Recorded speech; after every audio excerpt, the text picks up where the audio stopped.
Hello. Hey, everybody. I guess we're live now. Yeah. No, we're recording. We're recording. Welcome to Real Talk, where we talk about real estate. Yeah, episode, 86? Yeah, that's right. Vlog number 86. Yeah. So I've been working on this a lot lately. The cash flow calculations and how investors buy and that kind of thing. So that's what we're going to talk about today. Yeah, it's awesome. Good topic. Yeah, it is. There's a lot of very strong convictions missing the extra couple of variables, right? Yeah. Those are the things that come to my mind is what are those missing variables we should be thinking about, Right.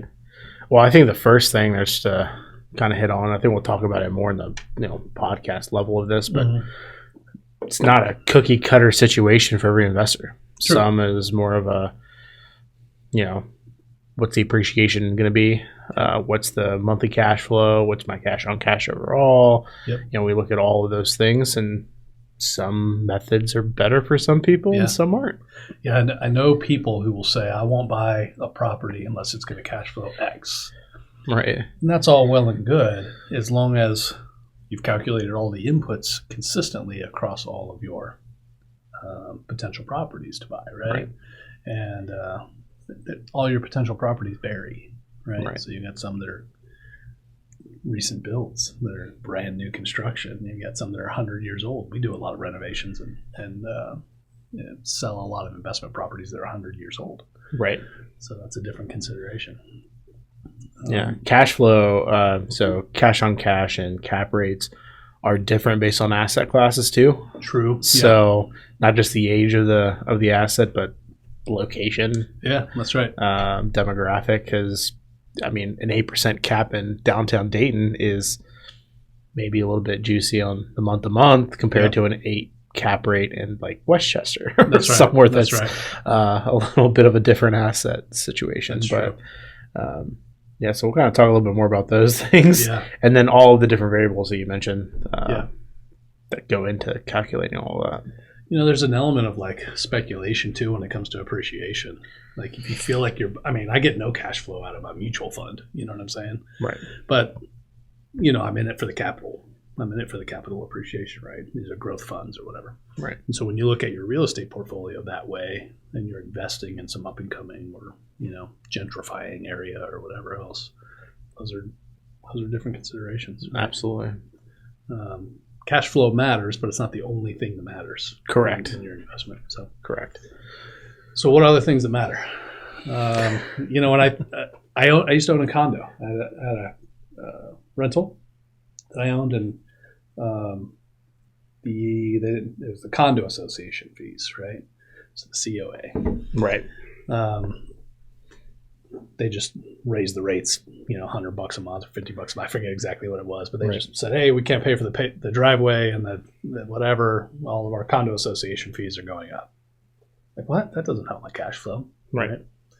So that was an aha moment for me that that was one of those variables that are out of my control and now is consistently more expensive and my cash flow is consistently now less. But looking at it from bigger picture, as an investor with a long-term strategy, the appreciation and the property value of that asset has gone up. That's most likely. That's the whole value of that. Maybe that $50 or $100 difference per month would have flexed out over a 5-year period. Oh yeah, when the values had increased. I think it was still a great long-term investment, regardless of the cash flow that shrunk. But if I had bought that property with a homeowners association or condo association fee, even taxes, something that can just change, and I don't have enough cash flow to buffer a potential change. So what I learned from that is to think about the breadth, that how much could it vary? Right. How much could those uncontrollable things like taxes and association fees change? Right. Everybody thinks about maintenance and only maintenance. A furnace or a plumbing repair or whatever. How much could that cost, and what do I got to do to be prepared for that? But people miss sometimes that condo association fee or those other big chunks. Yeah, luckily we usually don't market and sell properties that have HOAs or condo association fees. We've had a couple. I can probably name them off the top of my head, so few. But another factor in that is, when we were building performas, and I know our performa just took a little change. We did some editing on how that was structured. But when we're doing that and we're presenting that information, like, we're doing average and estimated interest rates and estimated expenses and all of these things based on all the product that we've done in the last 12 months on an average. That's subject to change. That's right. Big changes happen is interest rates. Like, we were calculating a much lower interest rate, Yep. and all of a sudden the entire market shifted, and now we have to completely redo how we're doing that calculation. And then it's going to shift again. There's always going to be a variable that's going to change. And knowing that, it goes back to that marginal difference there. The cash flow changes. That's right. Now, it won't necessarily change your interest rate, because once you have a loan locked in, you have it locked in unless you refinance. But taxes do change, as you said. If cashing out is part of your strategy, true, then an interest rate change could have a big impact on you. Correct. And depending on how the market pulls and what lenders are doing, it could have a positive or negative impact, depending. Well, we could go deep into all this stuff. Maybe we should in the podcast before we get too far down the rabbit hole or whatever, because that's a long list of things to consider. Right.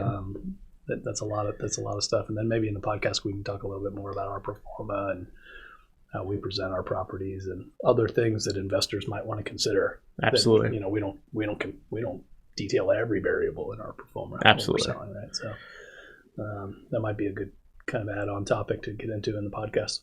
Great. Cool. For now, invest smart. Live happy. Nothing on this show should be considered specific personal or professional advice. Please consult an appropriate tax, legal, real estate, financial, or business professional for individualized advice. Opinions and information on this show are not guaranteed. All investment strategies have the potential for profit or loss.